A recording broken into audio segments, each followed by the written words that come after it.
કેન્દ્ર સરકાર દ્વારા લાવવામાં આવેલા 4 નવા કાયદાને લઈને દેશના મોટા બેંક સંગઠનોમાં all India bank employees association, all India bank officers association અને bank employees federation of India સહિતના દેશભરના 10 સેન્ટ્રલ ટ્રેડ યુનિયનો દ્વારા ભારત બંધનું એલાન કરાયું છે. આજે all India bank employees association સહિતના સંગઠનો આ હડતાલમાં જોડાતા રાજ્યભરના બેન્કિંગ વ્યવહારોને ગંભીર અસર પહોંચી છે. પ્રાથમિક અંદાજ મુજબ આ હડતાલના કારણે ગુજરાતમાં અંદાજે 15,000 કરોડ બેન્કિંગ ટ્રાન્ઝેક્શનને અસર જોવા મળી રહી છે. આ રાષ્ટ્રવ્યાપી હડતાલના એલાનને ગુજરાતમાં વ્યાપક પ્રતિસાદ મળ્યો છે.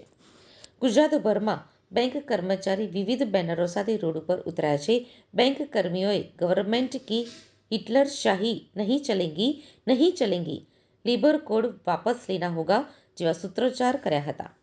દેશના 10થી વધુ કેન્દ્રીય ટ્રેડ યુનિયનોની માંગ છે કે સરકાર નવો લેબર કોડ પરત લે.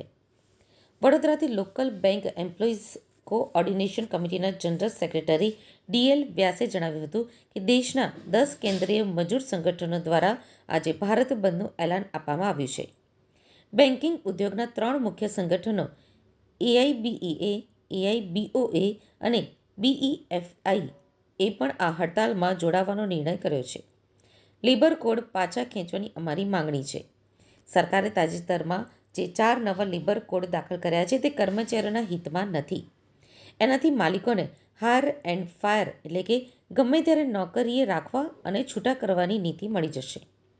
તેઓએ કહ્યું કે અત્યારે દેશના યુવાનો બેરોજગારીનો સામનો કરી રહ્યા છે, ત્યારે અમારી માંગ છે કે કોન્ટ્રાક્ટ પ્રથાને બદલે કાયમી નોકરીઓ હોવી જોઈએ. સ્ટેટ બેંક ઓફ ઇન્ડિયા સિવાયની લગભગ તમામ પબ્લિક સેક્ટર અને પ્રાઇવેટ સેક્ટરની બેંકો આજે બંધ છે. સ્ટેટ બેંકની કામગીરી ચાલુ છે, પરંતુ બાકીની મોટાભાગની બેંકોના કર્મચારીઓ કામથી અળગા રહ્યા છે. સુરતમાં સવારથી જ bank of India staff union અને અન્ય પ્રતિનિધિઓ મોટી સંખ્યામાં કામદારો સુરત કલેક્ટર કચેરી ખાતે એકઠા થયા હતા અને સૂત્રોચ્ચાર સાથે વિરોધ પ્રદર્શન કર્યું હતું.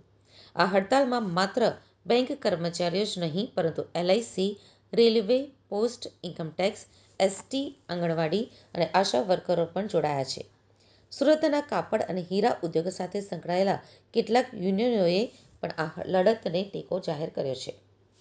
હડતાળના કારણે રાષ્ટ્રીયકૃત બેંકોમાં કેશ ડિપોઝિટ, વિથડ્રોઅલ અને ચેક ક્લિયરિંગ જેવી સેવાઓ સંપૂર્ણપણે ઠપ્પ થઈ ગઈ છે.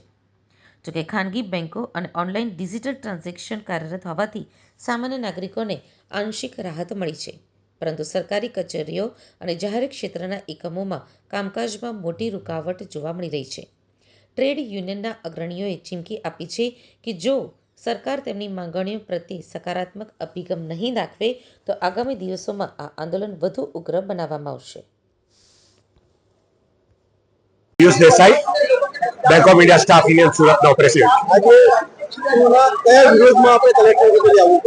અમે આ કેન્દ્ર સરકારે જે નવા 4 લેબર કોડ ઇન્ટ્રોડ્યુસ કર્યા છે એના વિરોધમાં આપણે એકત્રિત થયા છે.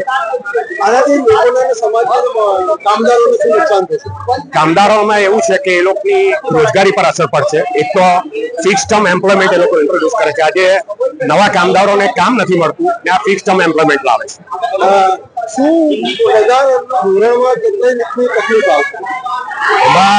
અમે અમારી ડિમાન્ડ મિનિમમ 26,000 ની છે, જેની સામે સરકાર 5,500 રૂપિયા દર મહિને.